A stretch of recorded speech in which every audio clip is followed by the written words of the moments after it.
That song was one of my mom's favorites. We would always sing it in the car on trips. The funny thing is, she would always sing the harmony, which threw the rest of us off.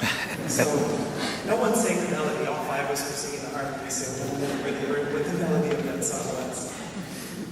The Noble family would like to welcome and thank you for attending today's celebration of Maurine's life.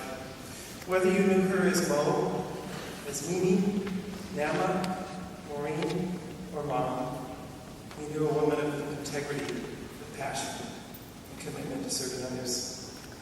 On behalf of the family, I'd like to share with you a little about her life and what it was like to have her as a mom. Though I can't guarantee I'll get through this without tears, if you bear with me, we'll get through this together. She came into this world on February 6, 1932, in Ballard, Washington. To Ella and Maurice Leander. Her father immigrated from Sweden as a child, so my mother and her brothers Ivan and Bob were the first generation of American-born Leanders. Maurine grew up with only one parent, as her father died suddenly of a ruptured appendix 3 weeks before she was born. Her mother, Ella, was in poor health throughout her life, so Mom's Uncle Jewel and Auntie were instrumental in raising her. She attended Valley High School and went on to earn her bachelor's degree from Oregon State University in Corvallis, Oregon. It was there she met our dad, Ed, whose Army career took him far and wide to places like Germany, Virginia, and Maryland, and New York, and Chicago, and Okinawa, California, and finally back to Washington. Being Army brats, we moved 20 times in 21 years. It was hard on us because we never stayed in one place long enough to really make good friends. But Mom made this into a positive by creating a family environment where we were focused on the relationships we had with each other. Art projects were a constant in our house. For Valentine's Day, Ellen and I took homemade cards, usually hearts woven together like a quilt. Go figure. Making Christmas cards was a huge event. Around Thanksgiving, we would begin the process of silkscreening, cutting, folding, hand-painting, and writing on every card individually. Any of you remember any of those cards? Mom was not a TV dinner type of mom. We always had a freshly prepared meal on the table. The cookie jar was always full, and all of our friends knew it, which made our house one of the more popular ones in the neighborhood to hang out. Mom was so unassuming, humble beyond words, yet in charge of everything. She would insist on having family parties at the house for birthdays, Easter, 4th of July, Thanksgiving, Christmas, any other reason she could possibly think of to get family together. Some of the guests were people who lived in the area but had no family to spend special days with. Our house was always open to anyone needing a surrogate family and a hug. From the moment you met my mom, gazed into those twinkling blue eyes, you knew you had a friend. She seldom talked about herself, but wanted to know about you.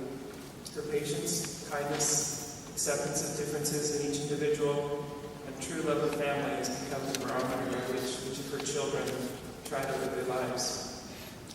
As her grandchildren entered her life, she and Dad insisted on having each one Tuesdays every week. They spoiled them with pancakes, cookies, endless trips to the park, the zoo, the science center, the bluff above Golden Gardens, or just a walk in the neighborhood. Taylor, Adam, and Sierra grew up knowing their grandparents loved them deeply, and more than anything, valued spending time with them. Of course, they also grew up with homemade quotes on their beds and on the walls of the house, some of which are hanging here in the sanctuary today. Mom was an internationally recognized leader in machine quilting.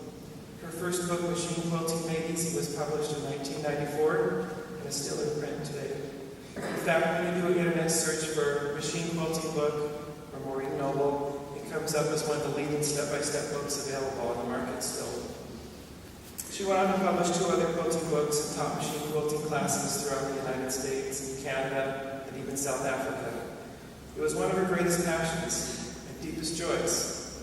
She made countless friends in the close-knit quilting community, and many of them became part of her extended family.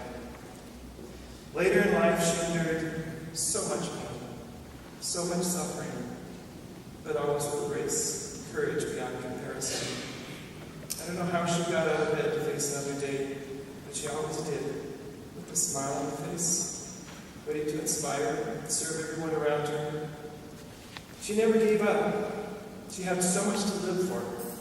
With her new home in Evans, her sewing studio, and a new Bernina sewing machine that Ed surprised her with a couple days before her passing, she was like a kid in a candy store, so excited to begin teaching quilting again in her new setup.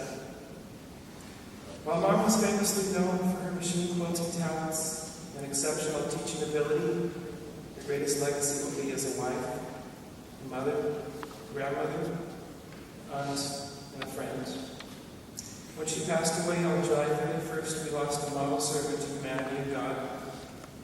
Though we shed tears of sorrow and of loss, we also celebrate the world, that the world is and always will be a better place because she was here. We can honor her best by teaching, inspiring, and loving one another, just as she did for us on earth.